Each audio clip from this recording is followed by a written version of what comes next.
చాకలి నాగయ్యను పంపించడం, అక్కడ అది చేసి వెంటనే జంబులయ్యను చేసి పంపించేసి వెంటనే అక్కడ ఏదైతే ఉందో అతనిని మళ్ళీ తెలుగుదేశం పార్టీ కార్యకర్త, తెలుగుదేశం పార్టీ అనుచరుడు, ఇవన్నీ కూడా ఎక్కడైనా దీనిలలో పోతే ఫోటోలలో గీటోలలో దిగుతుంటారు. ఎవరైనా పోతుంటే ఒక పెళ్ళికి జరిగినా ఇంకొకటి జరిగినా ఆ ఫోటోలు ఏదో మా ఫయ్యదో లేకుంటే ఇంకొకరు నాయకులు ఉన్నప్పుడు పెళ్ళిళ్ళు అందరూ కలుస్తారు. ఆ గుంపు పక్కన ఉంటాడు. దాన్ని ఏదో పెట్టుకొని మేమేదో చేయించినట్లు అని చిల్లర రాజకీయాలు చేస్తున్నారు. ముఖ్యంగా మా యొక్క నాయకుడు ఏ రోజు కూడా తెలుగుదేశం పార్టీ నాయకుడు, మా జాతీయ పార్టీ అధ్యక్షుడు, మా ముఖ్యమంత్రి గారు కూడా ఏ రోజు ఎటువంటి పనులు కానీ దీన్ని కానీ ఉపేక్షించలేదు.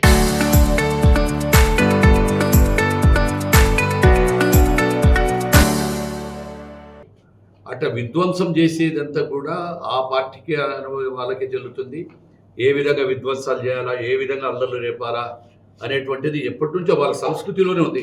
ఎందుకంటే ఆ రోజు ప్రజావేదికను కూడా వేదికను కూల్చడం మొదలుపెట్టా, తర్వాత గులకరాయితో మొదలుపెట్టా, గులకరాయితో పెట్టుకొని ఏమైనా కత్తిపోటు దాంతో అన్నాడు, కోడికత్తి డ్రామా అన్నాడు. ఆ రోజు కోడికత్తి డ్రామా కాదా, ఆ కోడికత్తి తీసుకొస్తాడంట, పొడుస్తాడంట, ఈడిదాకా పోయి ఈ నుంచి పోదంట.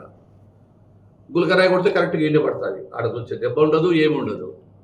అదేవిధంగా ఈరోజు కూడా దానికి సంబంధించినటువంటి వాళ్ళు కూడా చెప్తా ఉన్నారు కదా, మేము కూడా చెప్తా ఉన్నాం, ఇదిగో ఎక్కడ ఉన్నాడు అనేటువంటిది. అదే ఈ యొక్క శిల్పారవి సంబంధించిన ఏదో ప్రోగ్రాము జరిగితే వారి పక్కనేదో ఇక్కడ మేము కూడా చెప్తాం. దండలు ఎక్కడ వేస్తారో చూడండి. ఏ వ్యక్తి అయితే చేశాడో ఆ వ్యక్తి ఇక్కడ క్లియర్గా కనపడతా ఉన్నాడు. ఆ వ్యక్తి ఎవరికి సంబంధించిన అనుచరుడు, ఇక్కడ ఎవరైతే కౌన్సిలర్ ఉన్నాడో కౌన్సిలర్కి సంబంధించినటువంటి ఈ యొక్క కౌన్సిలర్తో పాటు అతను కూడా ఇక్కడ కూడా ఉన్నాడు. ఇక్కడే అంతా వాళ్ళ అనుచరులు, వాళ్ళ మాట వాళ్ళతోనే ఉన్నాడు. అదేవిధంగా వాళ్ళ భార్య, ఇక్కడ ఎక్కడో ప్రోగ్రాం జరిగితే శిల్పారవి గారి మిస్సెస్ అక్కడ ఉంటే అక్కడ ఆవిడతో పాటు ఆ యొక్క కార్యక్రమంలో, అంటే ఇన్ని సాక్ష్యాధారాలు ఉన్నా, ఇన్ని జరిగినా ఈరోజు మళ్ళీ బట్ట కాల్చి మొహాన వేసేసి మీ వాడే మీరే చేసినారనేటువంటిది ఈరోజు వాళ్ళు చేస్తున్నటువంటి ప్రచారం. నేను ఒక్కటే చెప్తా ఉన్నాను, ఈరోజు ఇందాకే వాళ్ళు ఎవరు మాట్లాడినా ఎవరు చేసినా ఒక్కటే, తెలుగుదేశం పార్టీ ఏ రోజు కూడా చిల్లర రాజకీయాలు చేసే అలవాటు లేదు, మాకు ఆ అవసరాలు లేవు. ఈరోజు ప్రభుత్వం కూటమి మాకు బ్రహ్మాండమైన మెజార్టీ వచ్చింది. ఈరోజు కూటమి ప్రభుత్వం వచ్చిన తర్వాత మాదంతా కూడా ఏ రోజు కూడా ఇటువంటి చిల్లర పనులు చేయలేదు. కూటమి ప్రభుత్వం వచ్చిన తర్వాత ఈరోజు రాష్ట్రాన్ని ఏ విధంగా అభివృద్ధి చేయాలా, ఏ విధంగా సంక్షేమం చేయాలనేటువంటి కార్యక్రమాలే తప్ప వేరే కార్యక్రమాలు మేము చేపట్టడం లేదు. వాళ్ళకు అలవాటు ప్రతిదీ ఏదో ఒకటి చేయడము, రాష్ట్రంలో అల్లజడిని ఏ విధంగా సృష్టించాలా, శాంతి భద్రతలు లేకుండా ఏం చేయాలా, వాళ్ళు లైమ్లైట్లో ఉండడానికి, అంటే వాళ్ళ రాజకీయ ఉనికిని కాపాడుకోవడానికి ఇలాంటివి చేస్తూ ఉంటారు. దీని మీద మళ్ళీ ఒక 2-3 రోజులు ధర్నాలు అనడము, ఇది చేయడము, ప్రజలకు ఇబ్బందులు పెట్టడము, రాస్తారోకోలు చేయడము, ఈ కార్యక్రమాలు తప్ప మిగతా కార్యక్రమాలు ఉండవు. ప్రజా సమస్యలు ఏదైనా వచ్చి అసెంబ్లీకి వచ్చి మాట్లాడంటారంటే ఆడికి రారు. కౌన్సిల్లో మీరు చెప్తున్నా వాళ్ళకి ఇదే విధంగా రమ్మని, అవి చేయరు. కానీ ఇటువంటి చేయకూడని పనులు చేసి వాళ్ళ కార్యకర్తలు చేయడం ఆ పార్టీ వాళ్ళకు కూడా ఎగిరి వస్తుంది. మొన్ననే మనం చూసాం, పాస్టర్ అభినయ్ దర్శన్ అనే అతను డ్రామా ఏమన్నాడు, దళితుడు ఆయన కిరాయి వాళ్ళతో కొట్టించుకున్నాడు, వాళ్ళతోనే దెబ్బతిన్నాడు. అన్నీ ఇన్వెస్టిగేషన్ చేసినాక బయట దొరికిపోయా. ఆడ దొరికిపోయిన తర్వాత మళ్ళీ సైలెంట్ అవుతారు. ఈ ఒక్కటే కాదు, వైఎస్ వివేకానంద రెడ్డిని హత్య చేయించింది ఎవరు? సొంతం వాళ్ళ కుటుంబ సభ్యులు వాళ్ళే చేశారు, గొడ్డలి పార్టీ వాళ్ళే చేశారు, గొడ్డలితో చంపించారు. చేసుకుని అది తీసుకున్న తర్వాత నారాసుర రక్త చరిత్ర అంటే మీరు లేస్తే ఇదేనా నిజాయితీ లేదా నీతి? కనీసం నీ సొంత బాబాయిని, నీ తండ్రి తమ్ముడిని రక్తం పంచుకొని పుట్టినవాడిని చంపించి ఆ రోజు కూడా ఇదే డ్రామానే ఏదని చూసుకోండి. అదేవిధంగా ఏమిటి, ప్రజల సింపతి కోసం ఎయిర్పోర్ట్లో పోతే కోడికత్తి డ్రామా కరెక్టే కదా, ఆ రోజు డ్రామానే కదా. వాడు ఎవడో సంపాలా చేయాలనుకుని పోయేటప్పుడు ఎక్కడ కావాలో అక్కడ పొడి చేస్తాడు, సంపాలన చేస్తాడు. ఆ విధంగా కాదు అది. కోడికత్తి డ్రామాలు వీళ్ళే క్యాట్ చేసి వారిని పెట్టించి 5 ఏళ్ళు వాళ్ళ ప్రభుత్వం వచ్చినా కూడా ఏం తెలుసలే. వాళ్ళ ప్రభుత్వంలో మన 5 ఏళ్ళు ఏదైనా ఉంటే తెలిసిండొచ్చు కదా. ఆయనే ముఖ్యమంత్రిగా ఉన్నారు కదా, జగన్మోహన్ రెడ్డి గారే ముఖ్యమంత్రిగా ఉన్నారు. 5 ఏళ్ళు ఏం చేశారు?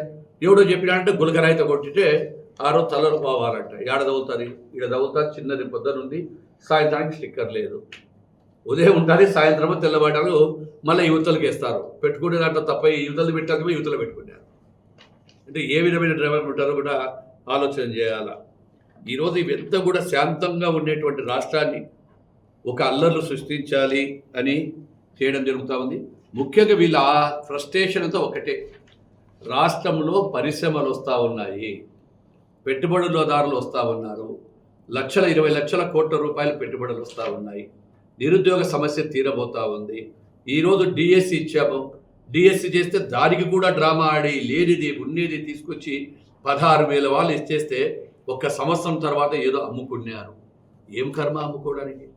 అమ్ముకునేటివి, రాయించుకునేటివి, కొట్టేటివి, దోచేది మీకు. అది మీ నైజం. మా నైజము మా యువనాయకుడిది కాదది. ఈరోజు మళ్ళీ 10,000 ఉద్యోగాలు ఇస్తామని క్యాలెండర్ ఇస్తే దాన్ని పక్కదోవ పట్టడానికి కొత్తగా ఈ డిఎస్సి డ్రామాని తీసుకొస్తా ఉన్నారు. ఎవరి కాలాలలో జరిగిన హత్యలు ఈరోజు గ్రేట్గా చెప్పగలుగుతాయి. ఈరోజు నేను సాక్షిగా, మీ విలేకరుల సాక్షిగా, ఈ యొక్క రాయలసీమలో ఫ్రాక్సినిజాన్ని అంచింది చంద్రబాబు నాయుడు. ఈరోజు తిరిగే లీడర్లంతా కూడా ఏవైతే ఇన్నోవాలు కావచ్చు, ఫార్చునర్లు కావచ్చు, అంతకంటే పెద్ద పెద్ద బండ్లలో తిరిగి బంగ్లాలు కట్టుకునే నాయకులు, వీళ్ళంతా కూడా ఏసీ రూమ్లో తిరిగే నాయకులు. ఆ రోజు చంద్రబాబు నాయుడు తీసుకునే నిర్ణయం వల్ల మంచి ఆఫీసర్లను తీసుకొని కిరాయి హంతకులను ఎన్కౌంటర్ చేయించి, అదేవిధంగా ఎవడు తప్పు చేస్తే వాళ్ళని ఈ పార్టీ ఆ పార్టీ అనకుండా ఆ రోజు కేసులలో పెట్టి వాళ్ళందరినీ కూడా జైలు పెట్టిన ఘనత చంద్రబాబు నాయుడుది. ఈరోజు ఫ్రాక్షన్ కుటుంబాలంతా కూడా వద్దనుకొని ఈ సత్యమార్గం నడుస్తూ ఉన్నాయంటే చాలామంది కూడా వాళ్ళ పిల్లలు ఈరోజు పెద్ద పెద్ద చదువులు చదవడం కావచ్చు, ఈరోజు ఉన్నతమైనటువంటి ఒక పదవులు ఆదవులు చేస్తున్నారంటే చంద్రబాబు ఫోటోను రోజు ఉదయం లేస్తే దండం పెట్టుకొని పోవాలి. ఆ రోజు అంచినటువంటి నాయకుడు. అంటే ఎప్పుడు కూడా హత్యా రాజకీయాలు కానీ ఈ విధంగా శాంతి భద్రతలకు బాగా ఉండాలనేటువంటిది.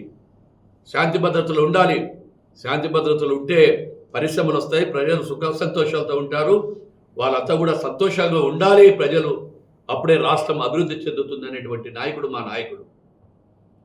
ఆఖరికి మా యువ నాయకుడు కూడా ఏ రోజు కూడా ఒకటే చెప్తా ఉన్నాడు, రెడ్ బుక్ అనేది ఏంటి? ఒక ఎర్ర బుక్కులో ఉన్నాము. ఎవరు తప్పులు చేసింటే వాళ్ళకు ప్రభుత్వ పరంగా, శాఖాపరంగా చేసే తప్పులు చేసింటే వాళ్ళ మీద చర్యలు తీసుకోబడుతుంది, ప్రభుత్వం చర్యలు తీసుకుంటే చెప్తే ఆ రెడ్ బుక్ మీద కూడా రెడ్ బుక్ విధానమా?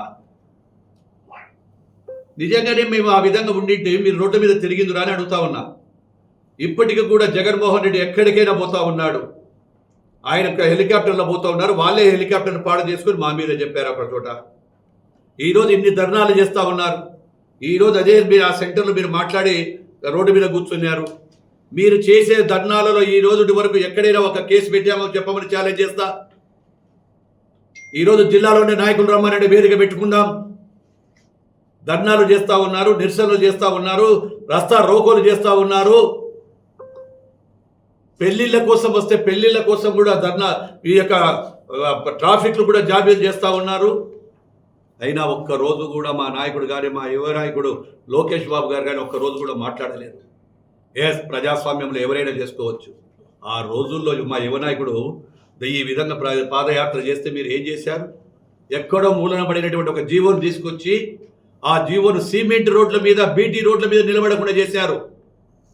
బీటీ రోడ్ల కూడా తేలేదు, మైకులు గుంజుకున్నారు, స్టూల్ మీద నిలబడి చేస్తూ ఉంటే స్టూళ్ళు లాక్కున్నారు, బస్సులు నిలబెట్టారు. ఎక్కడో పొలాలలో పెట్టుకుని 1,000 కిలోమీటర్లు వచ్చి ఆ రాయలసీమ దాటిన తర్వాత యొక్క బనగానిపల్లెకి ఎంటర్ అయినప్పుడు కోర్టు ఇస్తే ఫస్ట్ మొట్టమొదటి మీటింగ్ అక్కడ పెట్టుకున్నాం. అక్కడ కూడా అంచెలు పెట్టారు.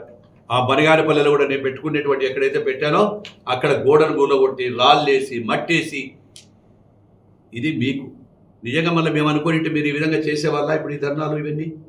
కాబట్టి మొట్టమొదటి చెప్తా ఉన్నా, నేను మొదటిసారిగా మళ్ళీ చెప్తున్నా, మళ్ళీ చెప్తున్నా, ప్రభుత్వం మా చిత్తశుద్ధితో ఉంది. ఎవరు తప్పు చేసినా దాన్ని వదిలిపెట్టేది లేదు. ప్రజలు సంతోషంగా ఉండాలని చేసే ప్రభుత్వం మాది. చిల్లర రాజకీయాలు చేసేది మీరు. ఇలాంటివన్నీ చేసేది కూడా కేవలం తెలుగుదేశం పార్టీకి 2 సంవత్సరాలలో వచ్చినటువంటి ఆదరణ చూసి ఓర్వలేక ప్రజలంతా కూడా ఈరోజు హ్యాపీగా ఉన్నాం. సంక్షేమ పథకాలు ఇచ్చాం. ఈరోజు పోలవరం కంప్లీట్ అవుతా ఉంది, రాజధాని కంప్లీట్ అవుతా ఉంది, ఈరోజు పరిశ్రమలు వస్తూ ఉన్నాయి లక్షల కోట్ల రూపాయలతో. ఇవన్నీ వస్తే చూసి ఓర్వలేక ఈరోజు వాళ్ళు ఇష్టం వచ్చినట్టు కూడా మాట్లాడుతూ ఉన్నారు. తప్పు చేసినది వాడు ఏ విధంగా చేశాడో ఏదో వాళ్ళకే తెలుసు. ఇదంతా కూడా ప్లానింగ్ అంతా కూడా బ్యాక్గ్రౌండ్లో నడిపారు. దానికి ఒక టీం ఉంటుంది. ఆ టీము ప్రకారమే వాళ్ళంతా కూడా చేయడం జరుగుతూ ఉంది. అదేవిధంగా తన భార్య ఈరోజు చెప్పింది, ఒకసారి వీడియో ఇమ్మా. తన భార్య కూడా ఈరోజు చెప్తా ఉంది, మేము వైఎస్ఆర్సీపీ పార్టీ, మేము వాళ్ళకు సంబంధించిన వ్యక్తులమే అని సొంత భార్య చెప్తే కూడా మళ్ళీ మాది తప్పంటారు. ఈరోజు ఏం చెప్తున్నారు తన భార్య? సౌండ్ పెట్టు. 2019లో ఎక్కాను సార్. నాకు ఉద్యోగం ఇచ్చింది, నాకు వైసీపీ చేసి ఇచ్చారు సార్. నాకు